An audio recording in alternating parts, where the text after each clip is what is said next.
Il y a un problème en norvégien qui n'existe pas en français et c'est le fait que les voyelles, le A et I, O, U, etc., peuvent être longues ou courtes. Par exemple, je peux dire mina ou menna avec un I long ou un I court.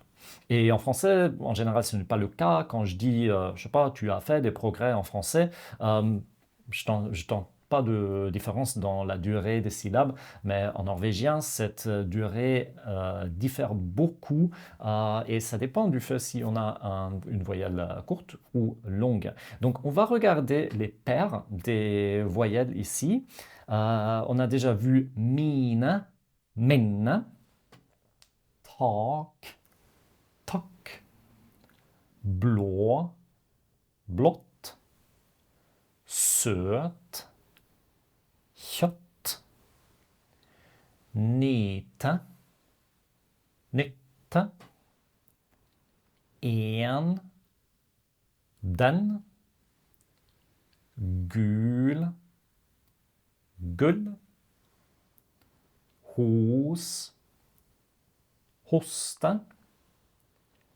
være, verre.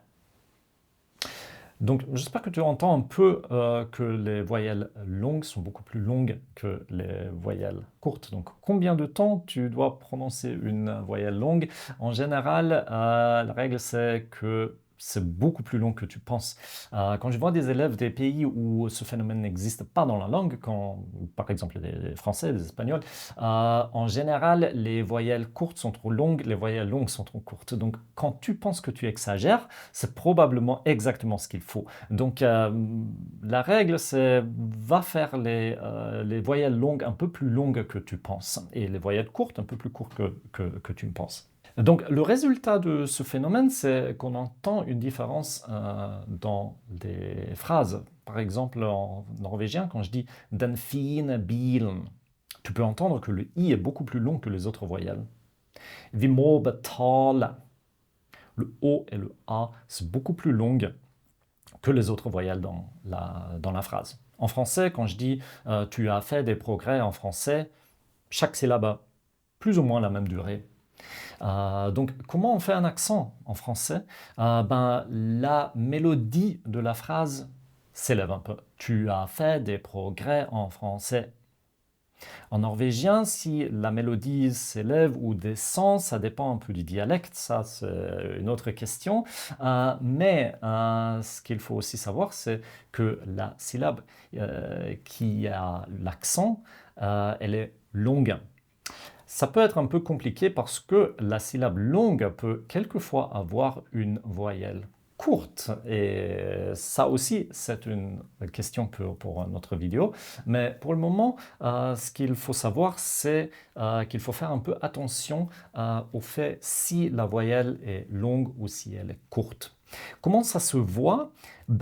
Tu as peut-être déjà remarqué que souvent, pour les voyelles courtes, il y a un consonant qui est double après. Donc, par exemple, quand j'écris tak, il y a deux K. Donc, le A, c'est toujours court. Quand il y a deux consonants après, la voyelle avant est toujours courte. Mais s'il n'y a qu'un seul consonant après, on ne sait pas, malheureusement. Donc, on dit en avec le e longue, mais on dit den avec le e court. Et tu ne peux pas le savoir.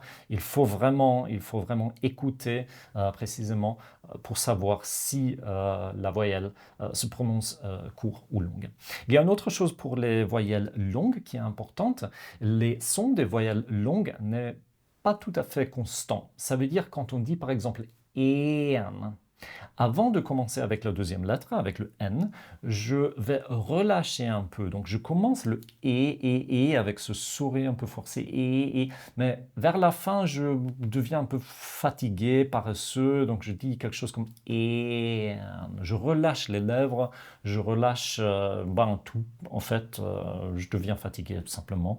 Et ça donne cette impression d'une petite vague et. Søt, blå.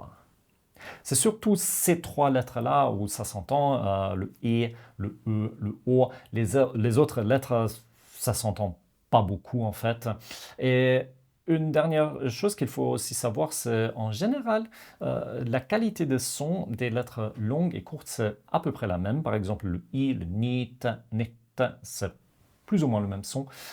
Juste pour le e, il y a une grande différence. Le e long, c'est vraiment ce e. Et le e court, c'est comme un e avec un accent aigu, un accent grave en français, comme dan, comme dans père en français. Donc ça, il faut pratiquer un tout petit peu, mais comme je dis, c'est super important en norvégien, donc il faudrait vraiment que tu fasses attention à ça quand tu apprends de nouveaux mots. Va faire attention aux voyelles, est-ce qu'elles sont longues ou est-ce qu'elles sont courtes.